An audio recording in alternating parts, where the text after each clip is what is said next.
While the whole town is sleeping, I find my heart keeping around.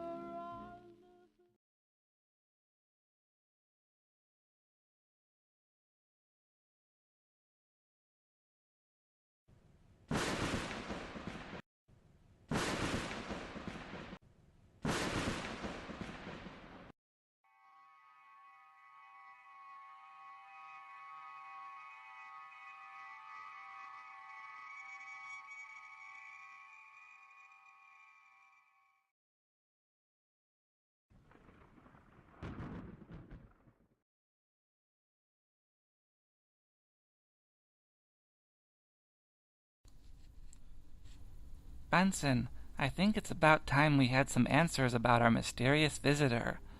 Yeah, Jingles, there's a lot to tell about Ginny here. A whole lot to tell that I ain't ever told you before. For starters, who is she? Where did she come from? Well, last night, after I got home from my adventure with the aliens, I went down to my basement to dismantle the bee machine. However, there on it was Ginny, unconscious on the transporter pad. I done picked her up and carried her upstairs. I called 911, and they got her here as quickly as they could. The bee machine? You mean she's from the aquarium? From the place where the sea turkeys live? Well, yeah, you could say that, Jingles. However, I wasn't totally honest with you about the sea turkeys. I really botched that experiment up good. I made an error in the double helix, the DNA. Instead of turning the sea monkeys into sea turkeys, I turned them into sea geese. When you and Lazar had Captain Kirk transport me back, I just figured there was no way you'd ever find out how I'd screwed up, so I let you believe I'd created sea turkeys. The sea geese, they evolved so quickly. Over the time I was there, they'd evolved into a culture equal to our own. So much so, they could talk, think, do all the stuff we do in our everyday lives. Go on, Bunson. What happened next? Well, I figured I was stuck in there for the rest of my life, 'cause the bee machine wasn't responding to my commands.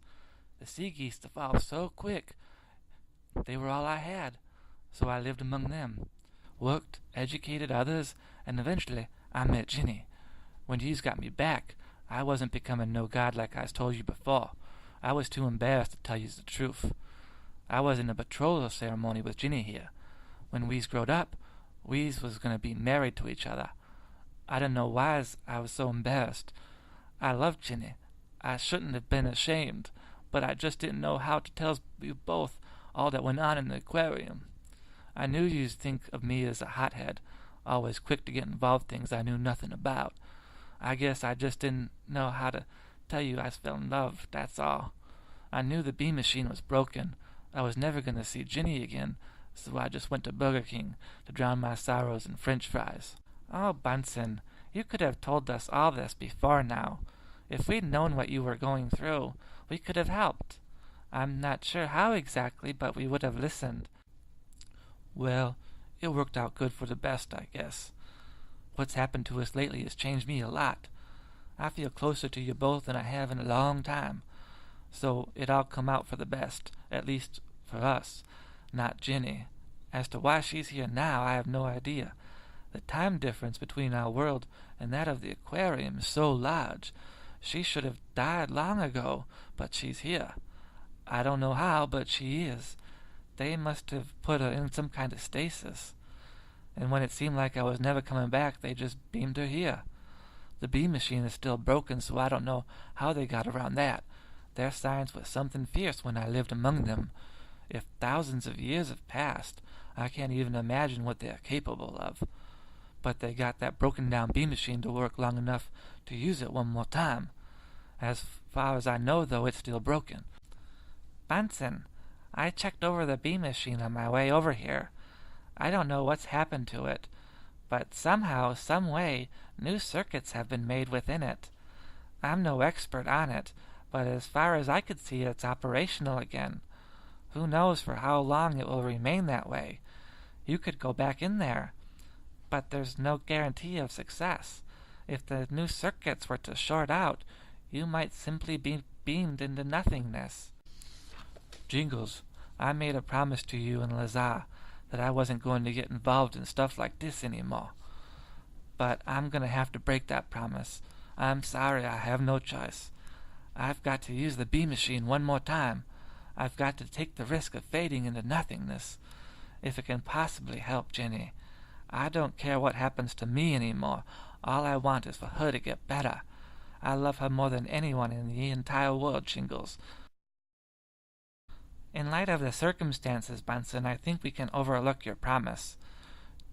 Do what you need to do. Go where you need to go.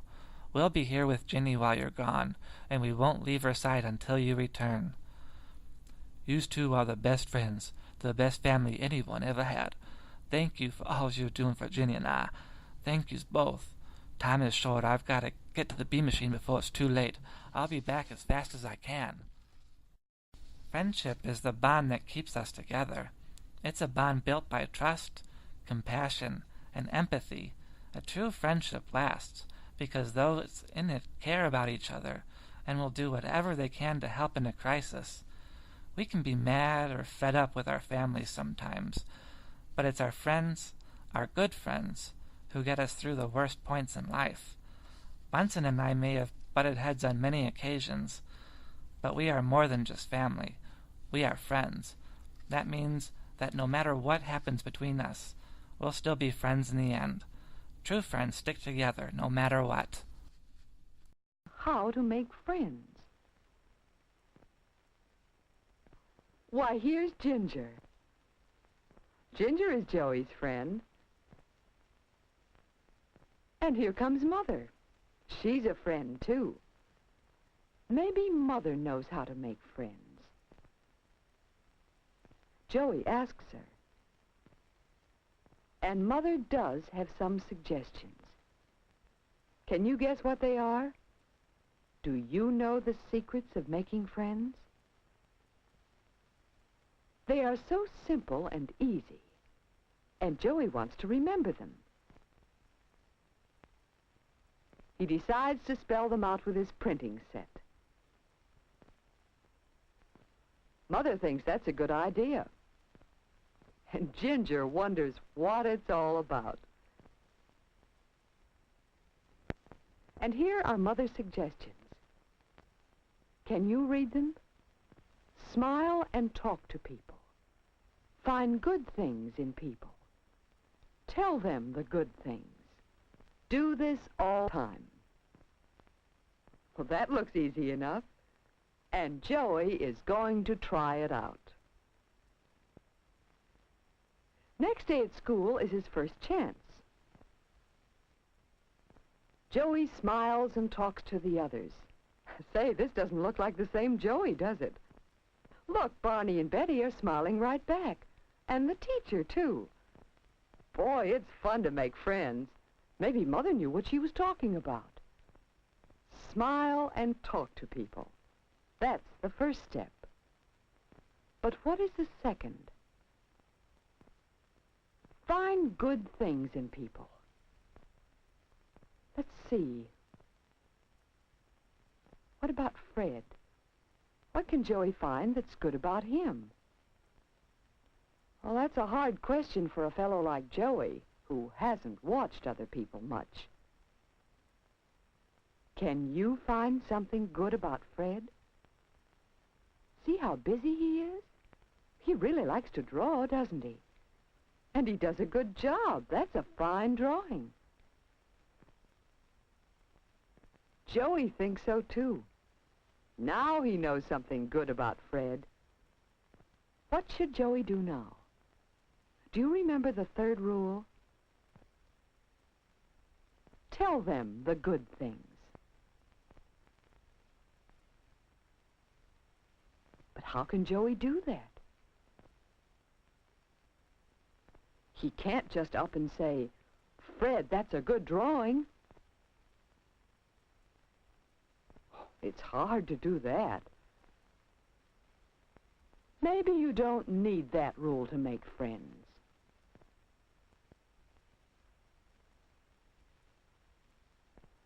But wait a minute. Joey wants to make friends with Fred, and he hasn't done it yet. Better try it, Joey. Say, Fred, that's a swell picture. How do you make your horse look so good? Would you show me? And Fred feels good about that. Of course he'll show Joey. He'll be glad to. It looks as though Joey has made a new friend.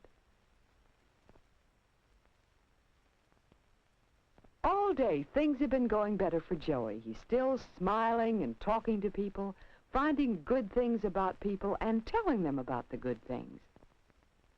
It works. Look, Barney and Betty are waiting to walk home with Joey. That's good. Going home isn't going to be lonely this time.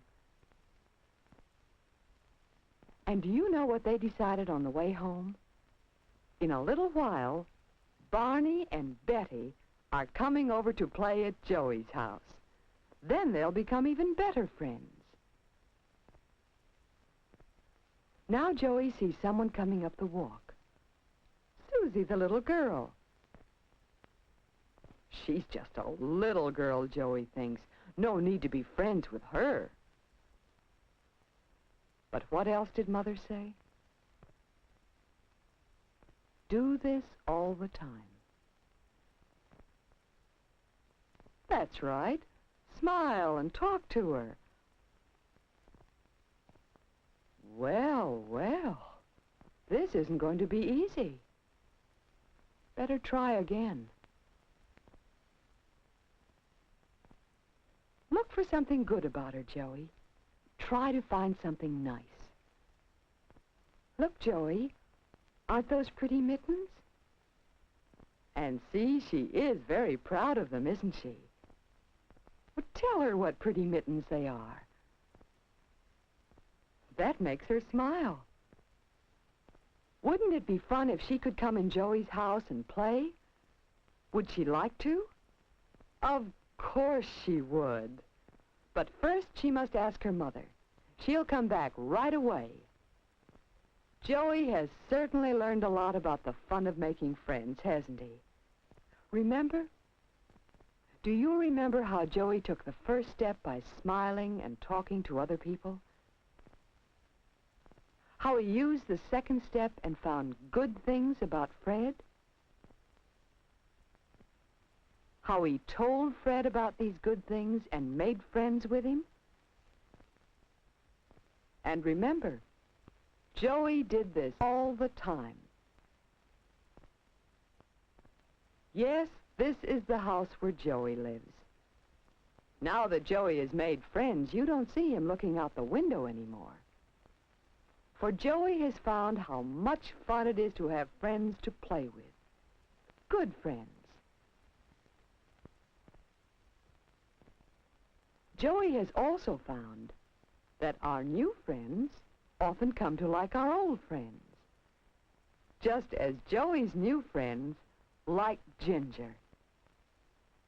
It is fun to be with your friends. And look, Barney is helping Susie work the toy. And she likes that. She's going to be his friend.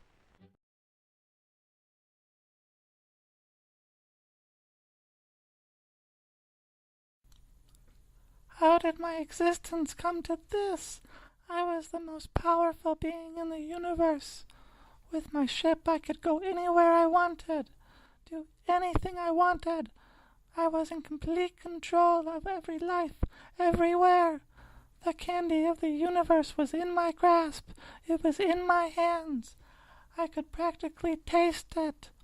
With my ship and a foolproof plan of universal hypnosis, there was nothing that could have stopped me.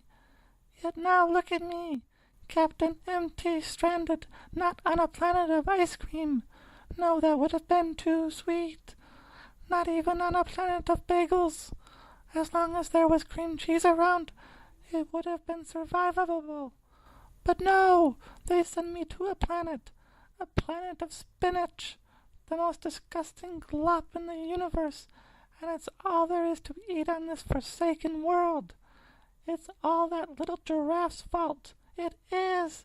It's all his fault. If it weren't for him, my crew never would have mutinied. Why, I treated them better than anyone else has ever been treated. I promised to never kill them, to keep them under my control and protection forever. I maintained heavy discipline. What more could they have wanted than that? It's that giraffe. Someday, somehow, I don't know how, but I'll get off this world and have my vengeance on that long-necked geek. The universe hasn't heard the last of MT. Until then, if only there were something, anything, other to eat than spinach. Spinach for breakfast, spinach for lunch, spinach for dinner, spinach for dessert. Pluck! How could life possibly get any worse?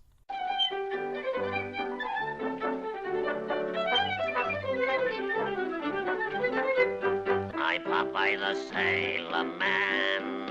I'm Popeye the Sailor Man. I'm strong to the finish, 'cause I eat my spinach. I'm Popeye the Sailor Man. Why did I have to ask?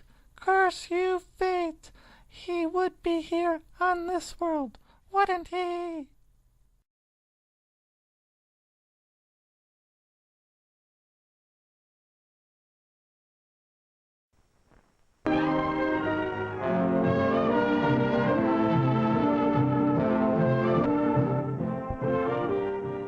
Here we are at a nice, friendly party. Watch carefully everything the people at this party do and say. Then ask yourself, would I rate them plus or minus as friends? Ready? Here we go. Now, don't take too much. Don't worry about it. Well, there's one thing about your party that's okay, Mary. Well, what's that, Frank? At least Eddie isn't here. What's the matter with Eddie? Oh, I don't know. I just think he's a drip.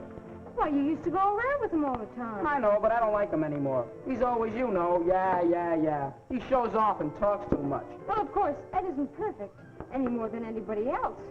But just the same, I think he's tough.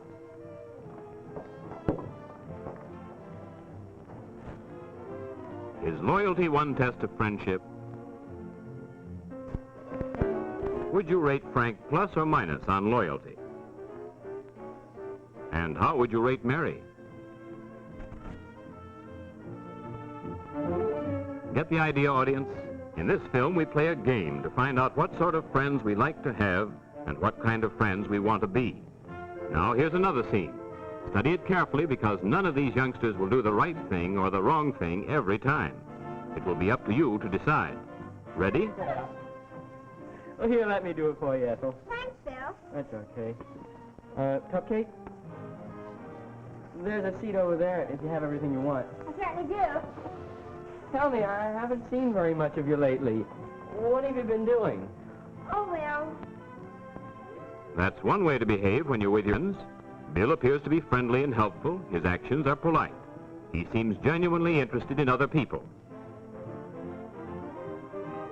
Now, here's another way to act. Let's compare the two.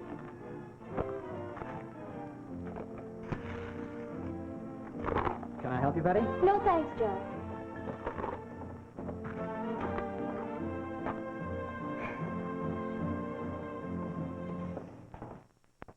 Well, come sit with us, Betty. Oh, it's all right. I'm going to sit over there. And that's another way to behave when you're with your friends.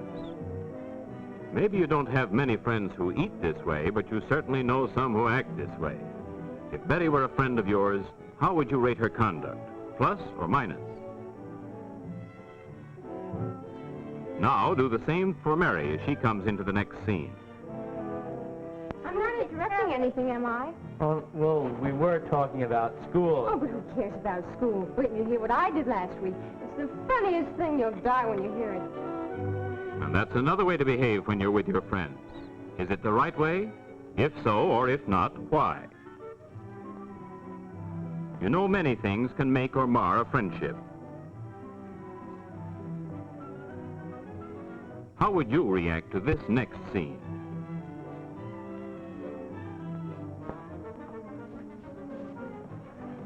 Is anything the matter, Joe? More or less. What is it? Well, it's kind of a secret. Oh, you know, you always can trust me. Well, Don't tell anyone? Not a soul, promise. Well, my father's got a new job. I may have to move away, I'm afraid. Oh, Joe, gosh, I'm sorry. So am I. But please don't tell anyone because it's not definite yet. Cross my heart, I won't say a word. Dad, promise you won't tell So, but I just heard the most terrible thing. Joe's father lost his job, and they have to get out of their house right away and move to another town. They haven't got enough to eat anymore, and even worse than that. That's one way to react when a friend entrusts you with a secret. Is this what you would recommend under similar circumstances? The next scene deals with another vital test of friendship. Dependability. How would you react to these two episodes? George, I'm afraid I have some bad news for you. You know the day we have tomorrow night? What about it? I can't go. My folks want me to go somewhere with them, and I simply can't get out of it. I'm sorry, So am I, but it just simply can't be helped. Oh, excuse me.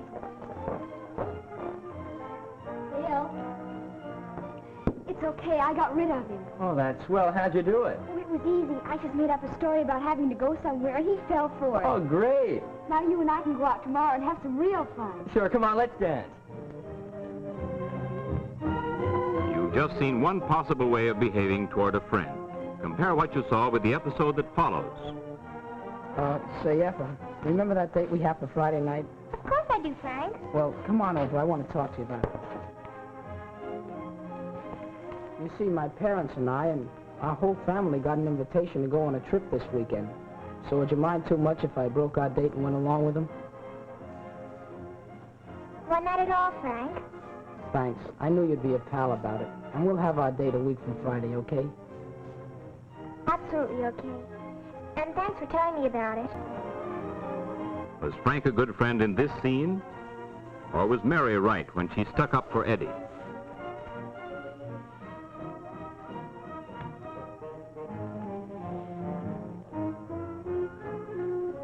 Was Bill a real friend at the table with Ethel? Did Betty show a friendly, cooperative spirit at the party? Do you like your friends to do what Mary is doing in this scene?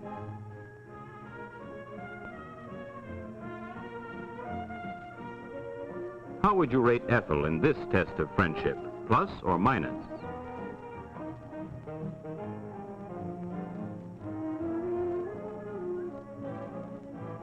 How did you feel when Betty broke her date with George? Was Frank a good friend when he postponed his date with Ethel? Because the only way to have a friend is to be one, and friendship is one of the most precious things in life. Bunson, I'm glad you're back. Ginny isn't doing well at all. She's been searching for you with her eyes. She's not got much time left, Bunson. That is, unless you were able to get some help from the aquarium. I went there, Jingles. I went there and saw the scientists. The sea geese had evolved further than I'd ever imagined possible. Their technology was incredible, but their religious fever was equally as advanced. They truly think of me as an eternal god. The fact that I returned 50,000 years after I left only convinced them more so that I was an all-knowing and all-seeing entity. Yet me asking so many questions probably put the kibosh on that view. It don't matter none, Jingles. I did find out that Ginny has a rare disease, common to those who are put in long-term cryostasis. It affects 1 out of every million. Because it affects so few, it's not a disease that's been studied all that much. There is no cure, Jingles. Not in their world, not in ours. There's no cure. Jingles, there's no cure at all. Bunson, I'm so sorry. We'd all hoped so much that something could be done to save Ginny. She's a wonderful person, and I'm very proud to know her. I only wish there was something I could do to help you through this. Help Ginny. Thank you, Lazar. Once this is over, I'll need all the support I can get. But for now, Lazar, Jingles. Would you mind leaving Ginny and I alone for a while? There's some things I want to say to her. Say no more, Bunson. We'll be waiting outside. Call us if you need us. Ginny, I suppose you heard all that, right? I'm sorry, Ginny. I'm really sorry. I wanted to be your knight in shining armor. I wanted to come gallantly riding back and save you in the nick of time. But I couldn't. I failed you. Ginny, you've got strength left? How? I thought... Never mind, it don't matter none. Ginny, do you have strength to get off the bed? Strength enough to dance? I'm not a good one for words, Ginny. I wasn't when we first met. I sure ain't now. You were always the one who knew what to say, when to say it, what to ask, when to ask it. I'd always blurt out whatever came into my head. You were the one with tact. Every situation we'd ever been in together, it was you who pulled us through. I just did whatever needed doing. You were the one who smoothed things over whenever I'd say too much, or just not say enough. Now, here we are, and it's the one of us who can't talk who has to do all the talking. I was probably not saying what I need to. There are so many things I'd like to say, but I just ain't got the wisdom in how to say it. But you never did seem to mind that, did you? I guess I'm beating around the bush, putting off whatever needs to be done, just like I always did. This situation, Ginny, I don't like it. No, not one bit. You's sick, and I's the one who's supposed to be able to help. But I can't. Nobody can. All I can do, Ginny, all I can do is hold you, like I did before. All I can do is hold you. I's not gonna stop, Ginny. I's not gonna stop holding you. Not now, not ever. No matter what happens now, an hour from now, tomorrow, next year, I's never gonna stop holding you. What I's got inside of me, it's never gonna let you go. It's never. It's never. This ain't fair. My life, it was gonna be different. I was not gonna get involved in things. But now, with yous like this, Ginny, no matter what, we's always gonna be together. I don't care if I's got to wait 100 years. I's gonna see you again. Do you remember that first time we danced? Just yous and I, just the two of us. You, I, some music, that was all. It was the very first time. My computer was playing this song by Claudine Longier. What song was it? I'll remember it later. I just wish I could now, that's all. The first time we danced, just you and I, some music, that was all. Then I kissed you. We was both so overcome with emotion. We had to sit down on the sofa. Then yous cried. Yous cried, Ginny. The first time I ever seen you cry. The only time I seen yous cry. Now I'll never.